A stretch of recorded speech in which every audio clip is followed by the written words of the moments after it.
Great Scott. Great Scott. Great Scott.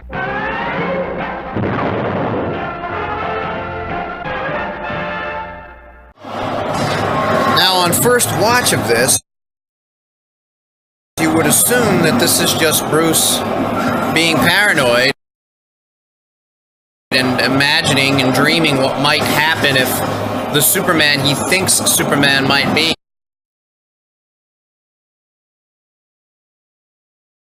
got out of control.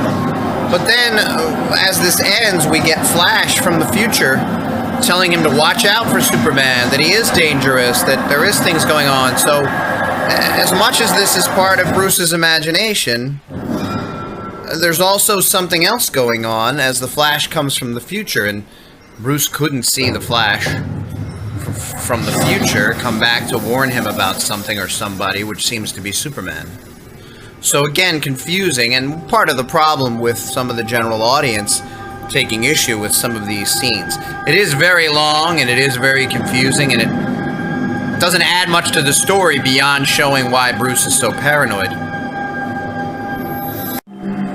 Yet Bruce clearly is dreaming, because he wakes up twice. But the second time, after the Flash, the papers are still blowing around, so there's something to it as well.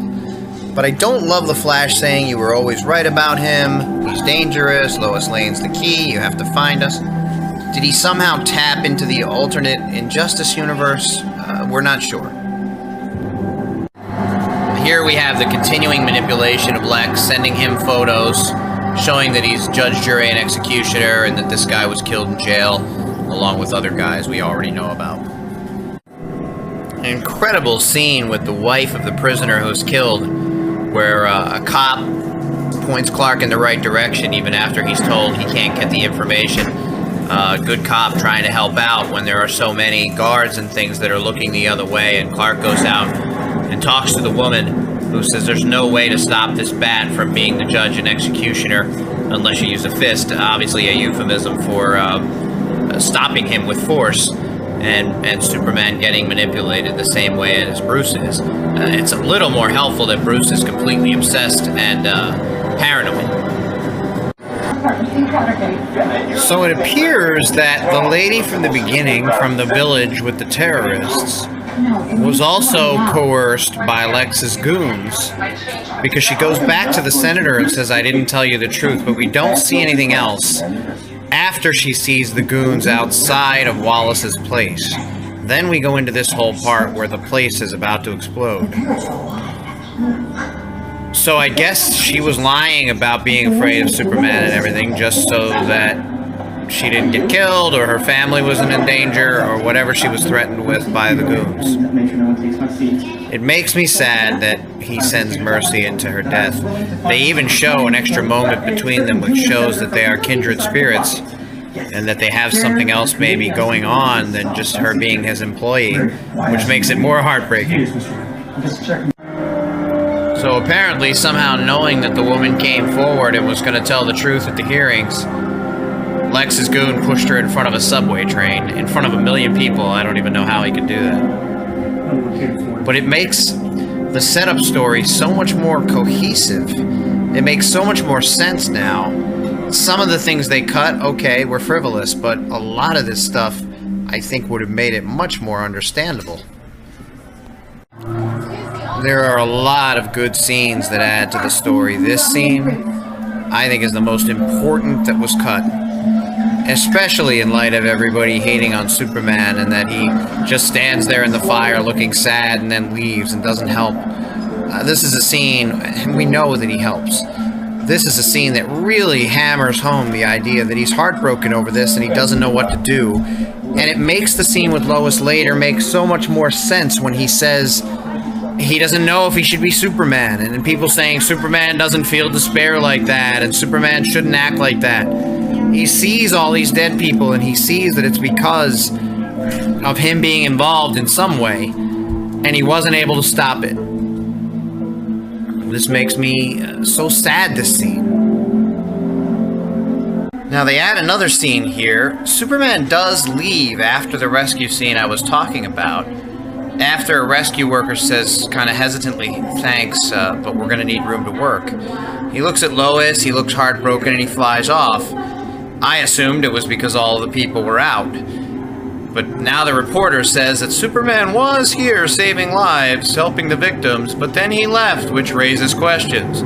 I don't know if she's in on the conspiracy, or if he really did leave in the middle of the rescue effort, which then contradicts what I said before and would make people feel the way they did feel, hating on Superman for leaving and being too sad to help when that's what he should be doing. So I'm not sure what the dual scenes are meant to mean. It's a little confusing.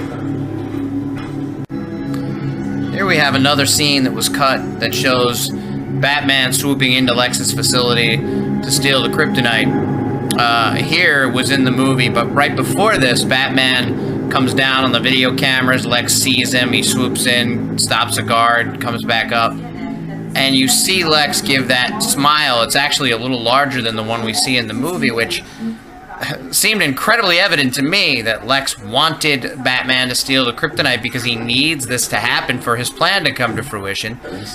But I've had people argue with me, I don't think Lex wanted him to steal the kryptonite. He's angry. I don't believe that he is. This scene, I've already kind of covered it, but it's a Superman at his lowest point, which is sad and sucks, but it proves his humanity. I don't remember this being incredibly clear in the original version, because I made comment that Lex, just like in the old movies, is able to just walk into the fortress, but it thinks, the fortress, the scout ship, thinks that he is Zod because he wears the fingerprints that he cut off the body with the laser knife, the kryptonite laser knife from earlier. I believe there's an extra added part where we see him put his hand on a handprint and then it puts the fingerprints on it, which makes it more clear. And as much as Bruce is the bad guy, I still really like the way they portray him as a scientist and a creator and a guy who knows technology. Something that we've never really seen in the other Batman movies, as much as the Begins Dark Knight trilogy was praised. I really feel like this is a Bruce who is Batman, who makes his equipment, who knows about science. He does detective stuff in the movie. It's great stuff. Now, another contradiction here. We saw the fingerprints that made the ship think he was Zod, but now the ship calls him Alexander Luthor and says his security override has been accepted, which isn't really explained. How does he have a security override? I guess just with the fingerprints. But if the ship thinks he's Lex and not Zod, then that contradicts the other thing. We're also not sure how he knows. I guess the ship told him, but why mixing his blood with Zod's body would create a doomsday. Advising.